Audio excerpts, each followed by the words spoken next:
Mi papá gruñó. Si te fueras mañana, esta casa seguiría igual. Estábamos en la sala, el mismo lugar donde mi familia me pidió que vendiera mi tienda, una tienda que valía $300,000, para ayudar a mi hermano. Mi mamá no me quiso ver a los ojos. Mi hermana sonrió. Yo solo asentí con la cabeza. Esa misma noche me fui. Dejé solo una llave y una nota. La nota decía: gracias por estar aquí conmigo hoy. Espero que estén teniendo un gran día, donde sea que estén. Me encantaría que me contaran en los comentarios desde qué ciudad o país me están viendo y qué hora es allá. Bueno, vamos a empezar nuestra historia juntos. Mis manos, siempre cubiertas con polvo de madera y oliendo a pulidor de metal, se sentían raras al agarrar el volante de mi camioneta vieja. Esa camioneta casi la vendo hace años para ayudar a mi papá con una cuenta médica que juraba no poder pagar. Le mandé el dinero, y nunca volvió a mencionar el tema.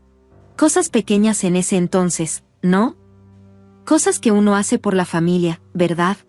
Mi tienda, Miller Supply, no era solo trabajo. Era cada cortada, cada noche contando inventario, cada cliente feliz. Todo eso, en un solo lugar. La empecé hace 8 años con un préstamo chiquito y un montón de fe. Fe en el trabajo duro. Fe en tratar bien a la gente.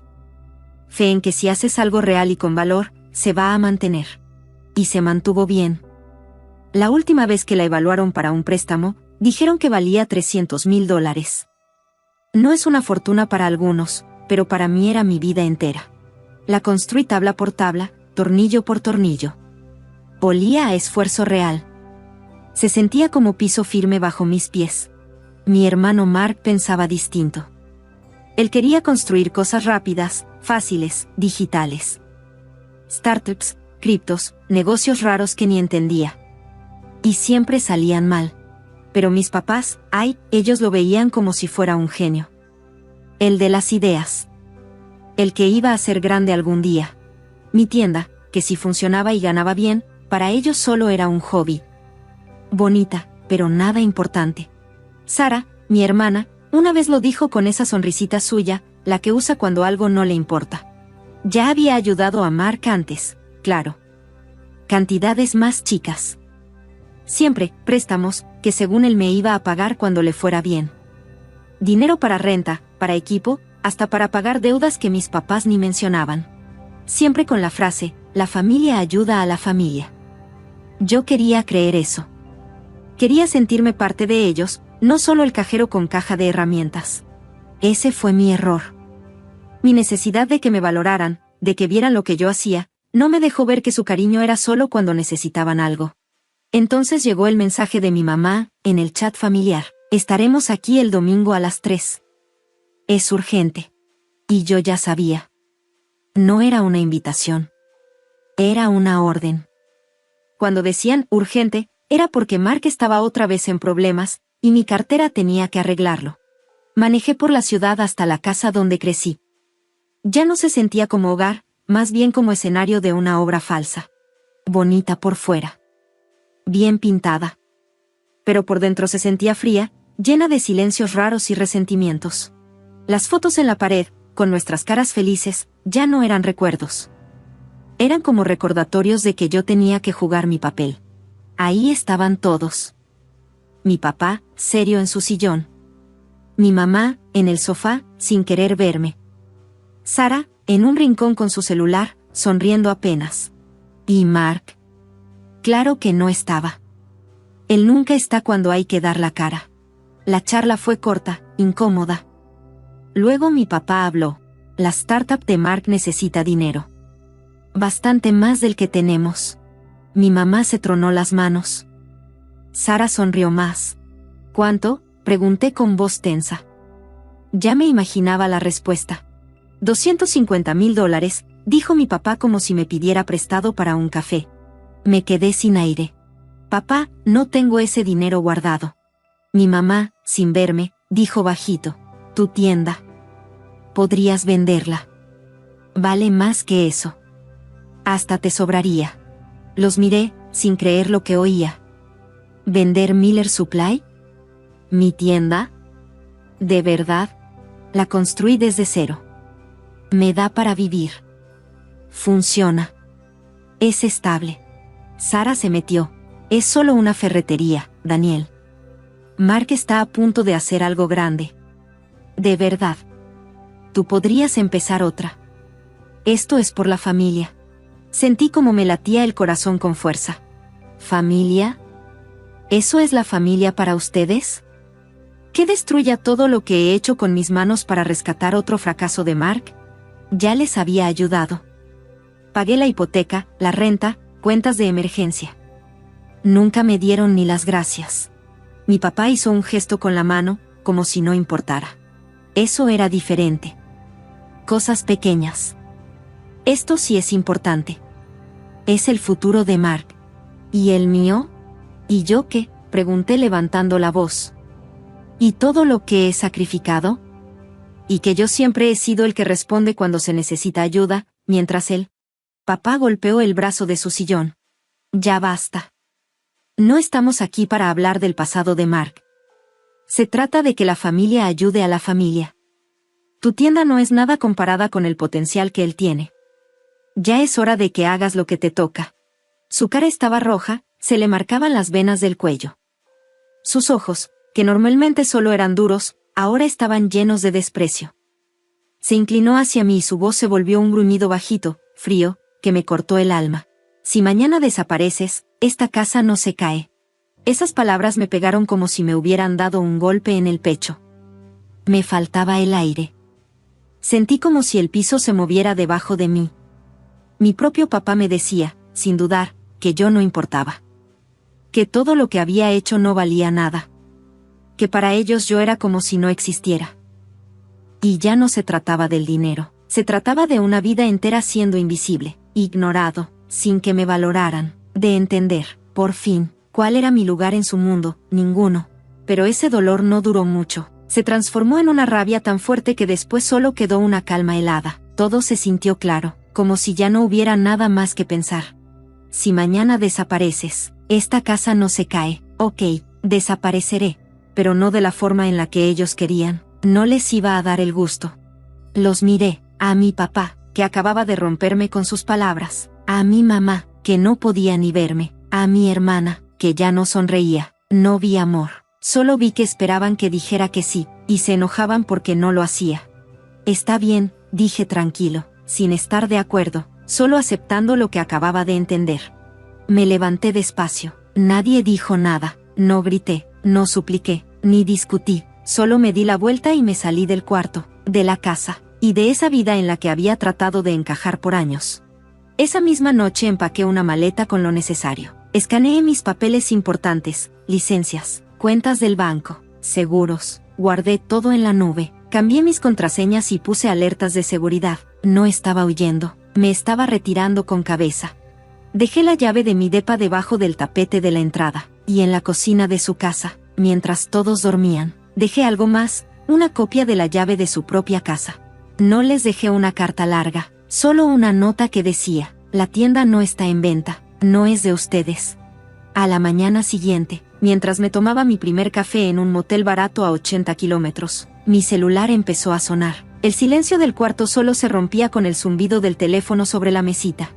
Primero fue el número de mi mamá, luego el de papá, luego Sara. No contesté, solo dejé que sonara. Una hora después empezaron los mensajes de voz. Al principio fingían estar preocupados. Daniel, ¿estás bien? ¿Dónde estás? Estamos muy angustiados. Pero eso duró poco. Después vino el enojo. Esto no es un juego. Contesta el teléfono, Daniel.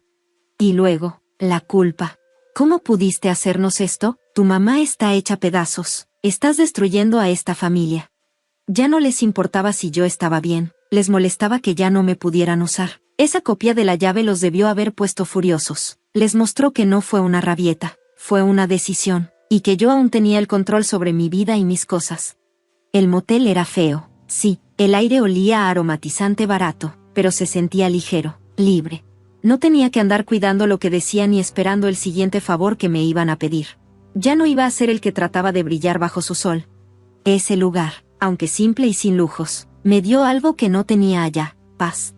Sabía que ellos no se iban a rendir, que iban a seguir intentando con culpa, chantajes, lo que fuera, pero mi mente ya estaba clara. No quería demostrarles nada, solo iba a proteger lo que es mío, y marcar un límite que nadie más pudiera cruzar. Mi primera llamada fue a una abogada que me recomendó alguien del negocio, la licenciada Ramírez. Su oficina era chiquita, pero se notaba que sabía lo que hacía. Sentarme frente a ella y contarle todo lo que pasó el domingo se sintió irreal. Decirlo en voz alta: si mañana desapareces, esta casa no se cae, hizo que sonara todavía más cruel. Pero la licenciada Ramírez me escuchó con calma. Su cara mostraba preocupación profesional, no juicio. Las palabras de tu papá, aunque duras, no son ilegales, dijo con voz tranquila. Pero si están tratando de presionarte para que vendas tu negocio, o si hacen algo para meterse en él, eso sí podría tener consecuencias. Tu negocio está a tu nombre, ¿cierto? Sí, yo lo puse. Lo armé sola hace 2 años. Perfecto. Entonces tenemos que prepararnos, por si intentan congelar tus cuentas, quitarte el negocio o hasta demandarte. Empezamos a juntar todo: registros bancarios, papeles del negocio y, lo más importante, cualquier prueba de que en algún momento los ayudé a ellos o a mi hermano. Mensajes de texto, correos, transferencias, todo. Trabajar con la licenciada Ramírez fue como encontrar tierra firme en medio de una tormenta. Me hizo ver que lo que ellos hacían no era normal, ni sano. No romantizó lo de «es que es tu familia». Habló con hechos y leyes. Me confirmó que el negocio es mío, el dinero es mío, y lo que ellos exigían no tenía ningún respaldo legal. Mientras tanto, sus intentos de buscarme se volvieron más intensos. Al principio eran mensajes preocupados, luego amenazas. Más te vale regresar, Daniel, o te vas a arrepentir.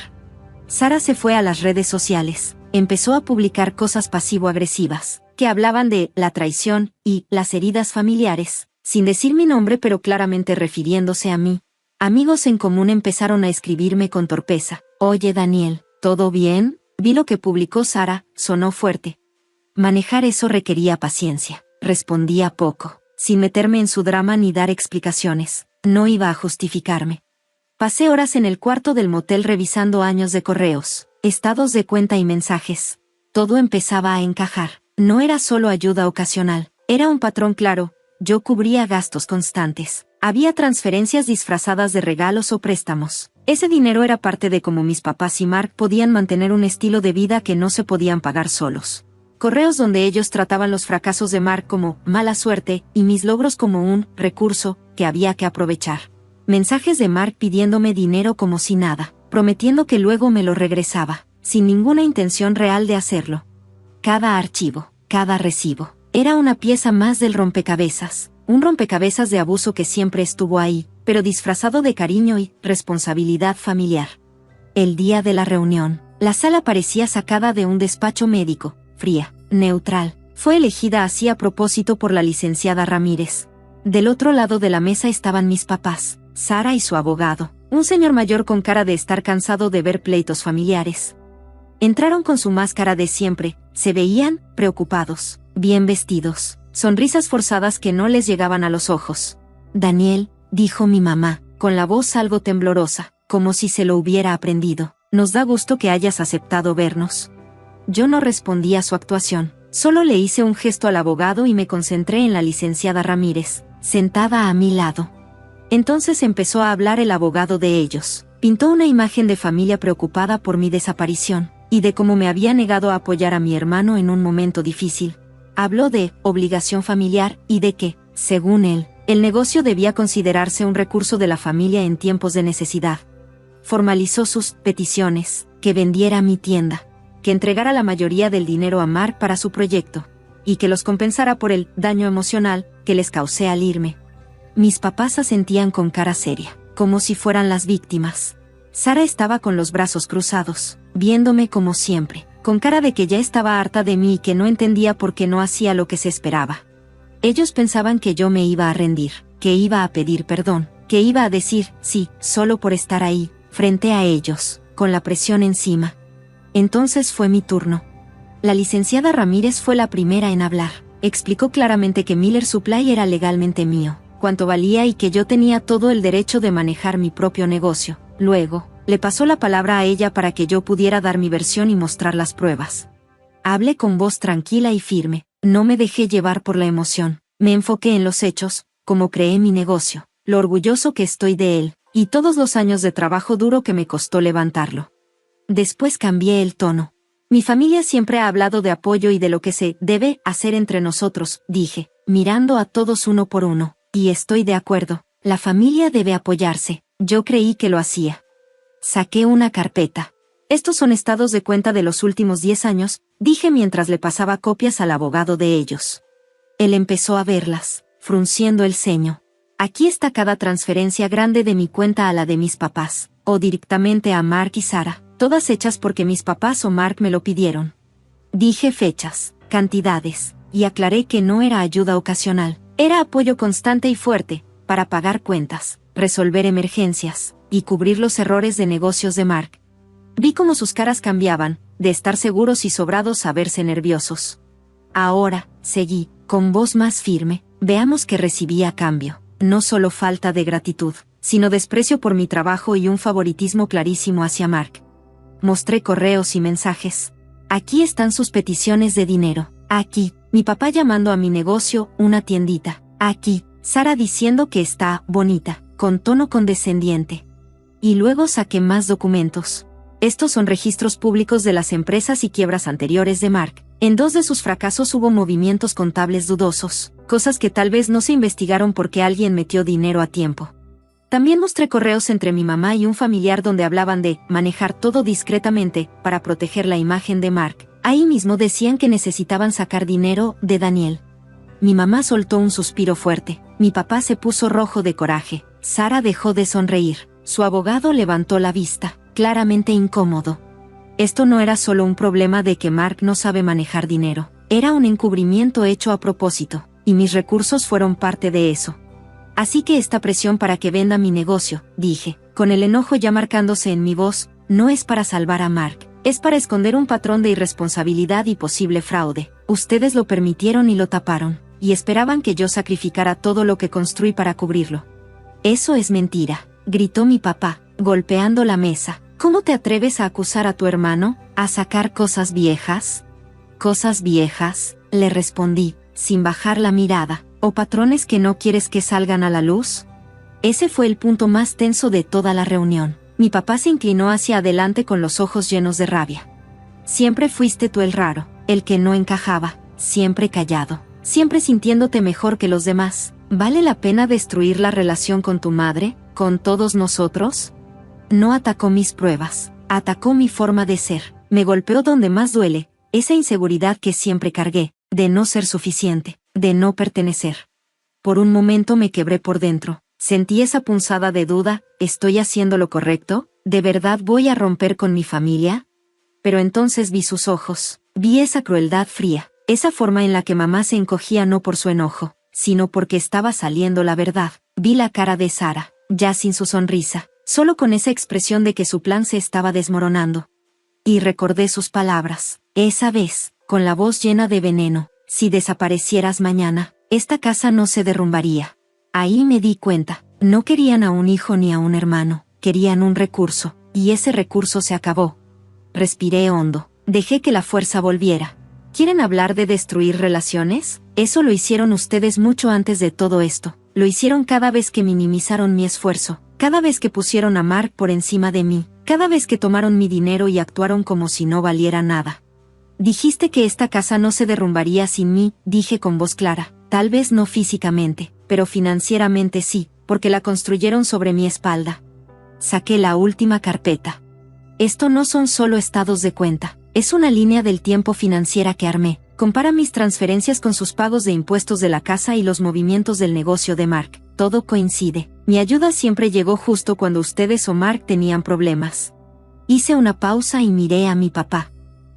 Siempre dijiste que esta casa valía como $800,000, pero lo que nunca contaste, dije, levantando un papel, es que hace 5 años pediste una segunda hipoteca fuerte en ese momento. Una que necesitaba un aval porque los ingresos de mi papá no alcanzaban para que se la dieran. ¿Y quién fue ese avalista? Pues alguien que tenía una pequeña empresa rentable. Usaron el valor de mi negocio para que les aprobaran el préstamo.